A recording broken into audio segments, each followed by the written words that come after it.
ईद की सुबह सबसे अलग होती है, एक सुकून, एक खुशी जो वर्ड्स में एक्सप्लेन नहीं होती। अस्सलाम वालेकुम everyone, welcome back to graduate housewife to homemaker. आप सबको ईद बहुत बहुत मुबारक। इस बार हमारी ईद थोड़ी अलग थी। हमने काफ़ी रिलेटिव्स को विजिट किया, लेकिन मैंने सब कुछ शूट नहीं किया क्योंकि ऑनेस्टली इस साल फैमिली के साथ वक्त स्पेंड करना ज़्यादा इम्पोर्टेंट था। सच बताऊं तो ना, आपने मतलब आप लोगों ने ये तो देखा होगा, बहुत से लोग हमारे साथ पिछले रमज़ान थे जो इस रमज़ान नहीं थे। बस वैसा ही कुछ इस साल मेरी फैमिली का सफ़र रहा है ना। कुछ लोग जो रमज़ान में हमारे साथ थे वो ईद पे नहीं थे, और कुछ जो पहले थे रमज़ान में वो इस बार साथ नहीं थे। तो बस उस मोमेंट्स को फील करना था। कैमरे में मैंने कुछ भी कैप्चर नहीं किया, और अभी तक के भी मतलब ये ईद की वाइब्स हमारे घर में चली रही है। इस वजह से मैं ये व्लॉग अपलोड करने में बहुत ज़्यादा लेट हो चुकी हूँ, लेकिन फिर भी आप लोग अपना प्यार, अपना सपोर्ट बना के रखना, व्लॉग को एंड तक देखना, और अच्छा लगे तो कमेंट ज़रूर करना। ईद की सुबह जल्दी हो जाती है। वैसे तो पूरे रमज़ान ही हम जल्दी उठ रहे होते हैं, लेकिन हम हाउसवाइफ के लिए ईद का दिन बहुत ज़्यादा इम्पोर्टेंट हो जाता है हमें जल्दी उठने के लिए। भले हमें नमाज़ नहीं पढ़नी होती, कुछ लोग में भी पढ़ते भी होंगे, मैं शुक्राने की नमाज़ पढ़ती हूँ। तो हम सुबह जल्दी उठ जाते हैं क्योंकि हस्बैंड वगैरह जल्दी जाते हैं नमाज़ पढ़ने के लिए। तो बिल्कुल मैं भी जल्दी उठ गई थी। मैंने फजर की नमाज़ अदा करी, शुक्राने की नमाज़ अदा करी और सीधे आ गई किचन में, क्योंकि ईद पे भी बहुत सारे काम होते हैं। सबसे पहले मैंने दूध चढ़ा दिया। जब तक दूध गर्म हो रहा था, मैंने अपने पूरे घर को दिया एक फ्रेश ईद लुक। यहाँ पे मैं जो ये पुराने सोफा कवर्स हैं इनको हटा दे रही हूँ, और हाथ के साथ ही इनको मैं तय करके भी रख दूंगी, क्योंकि ऐसा नहीं कि अभी मैंने इनको उठाया और ऐसे जैसे तैसे अगर फोल्ड करके मैं रख दूंगी ना तो ये मेरा ही काम बढ़ा देंगे। इसलिए मैं इसको अच्छे तरीके से फोल्ड करके रख दूंगी, और फिर ईद के बाद इनको वॉश वगैरह करूंगी। तो यहाँ पे मैंने ये पुराने सोफा कवर्स हटा के जो नए आप लोगों के साथ ईद की शॉपिंग हॉल में मैंने शेयर किए थे उसको यहाँ पे बिछा दूंगी। आप लोगों को पता है, ये छोटी-छोटी ही हैबिट्स होती हैं, ये छोटे-छोटे से ही काम होते हैं जिनको अगर सलीके से किए जाए ना तो ये हमारे घर को गंदा नहीं करते, हमारे लिए बर्डन नहीं बनाते।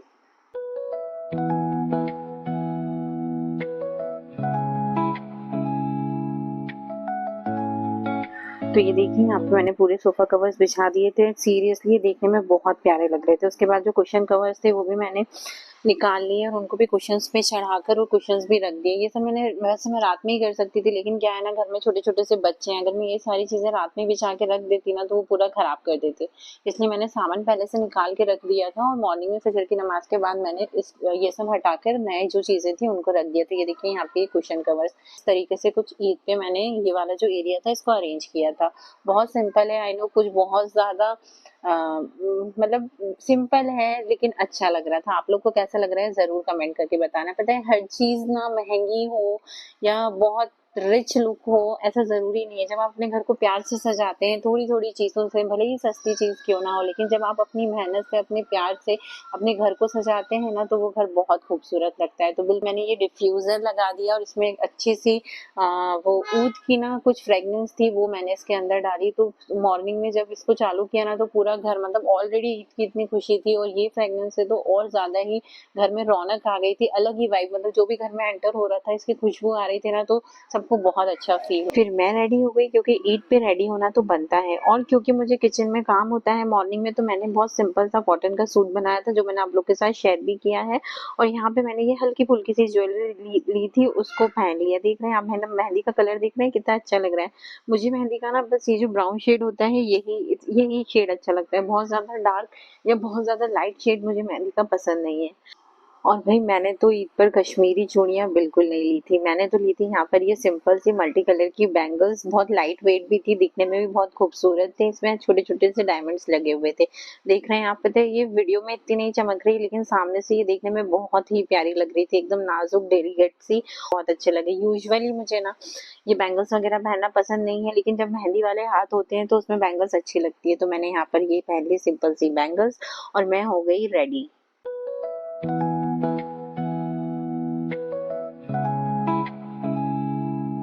फिर मैंने बनाया ईद स्पेशल शीरकुरमा। चलिए मैं आप लोग के साथ अपनी रेसिपी शेयर करती हूँ।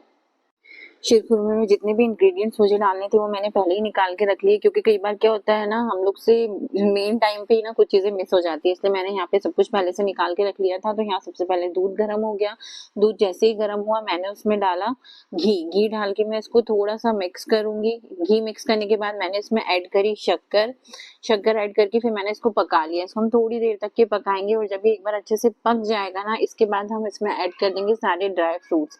बहुत से लोग ड्राई फ्रूट्स को पहले घी में रोस्ट करते हैं उसके बाद ऐड करते हैं, लेकिन मैं अपने शीरखुरमे में बिना रोस्ट किए ही ड्राई फ्रूट्स को डायरेक्टली ऐड कर देती हूँ।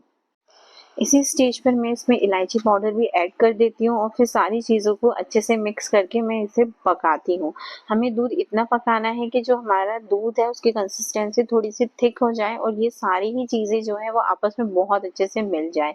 एक बार जब ये अच्छे से पक जाएगा तो मैं इसमें लास्ट में कुछ ड्रॉप्स वनीला एसेंस की ऐड कर देती हूँ, जिससे कि इसका जो टेस्ट और फ्लेवर है वो और ज़्यादा बढ़ जाता है। यहाँ पे मेरा शीरखुरमा हो गया रेडी।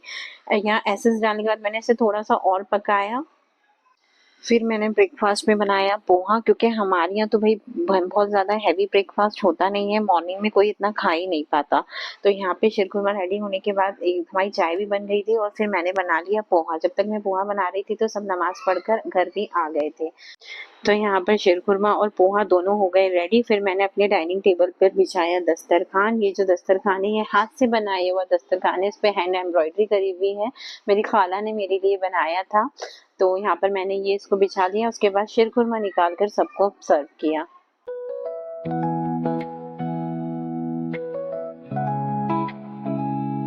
और जैसे ही मैं अपने किचन के काम से फ्री हुई तो यहाँ पे बच्चे सोकर उठ गए। तो सबसे पहले मैंने किया अपनी बड़ी बेटी को रेडी। ये देखिए यहाँ पे मैंने उसे बैंगल्स पहना दी, ये रही उसकी चूतियां और ये उसने पहना है प्यारा सा गरारा। और पता नहीं बच्चे तैयार होने के बाद इतना शर्माते क्यों है। जब मैं यहाँ पे वीडियो वगैरह ले रहे थे तो वो इतनी शर्मा रही थी। उसके बाद दोनों बड़ी बहन अपनी छोटी बहन को पहना रही थी बैंगल्स, है ना। देखिए तीनों के कपड़े गरारे हैं अफगानी, और वो छोटी बेटी का भी गरा रही है। वो तीनों इतनी प्यारी लग रही थी माशाल्लाह, और बहुत ज्यादा एक्साइटेड भी थी। तो तीनों बच्चे रेडी हो गए। रेडी होने के बाद चले गए दादा दादी के पास।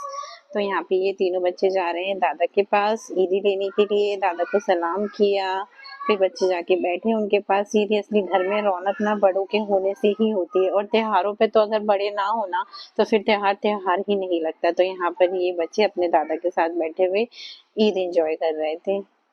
और चलिए अब मैं आप लोगों को दिखाती हूँ अपना बेडरूम। तो ये हम एंटर हो गए मेरे बेडरूम में।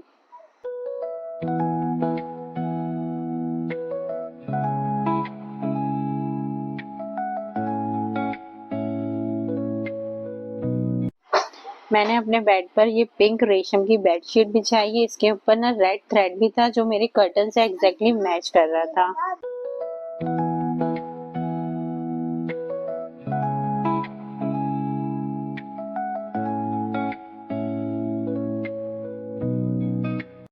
फिर हमने किया लंच में हमने वेज थाली बाहर से मंगा ली थी, क्योंकि हमारा सडन प्लान बन गया था अपने सिस्टर इन लॉ के यहाँ जाने का। तो मैंने सोचा खाना बनाने में तो बहुत ज्यादा टाइम लग जाएगा, इसलिए हमने बाहर से ही खाना ऑर्डर कर दिया। और उसके बाद थोड़ा सा रेस्ट लिया। रेस्ट करने के बाद हम सब निकल गए अपनी सिस्टर इन लॉ के घर। तो ये था मेरा ईद रियलिस्टिक व्लॉग। ईद का दिन थोड़ा बिजी होता है, लेकिन इन छोटी छोटी मोमेंट्स में ही असली खुशी होती है। अगर आपको ये व्लॉग पसंद आया हो तो लाइक शेयर और सब्सक्राइब जरूर करें। ईद मुबारक टू ऑल।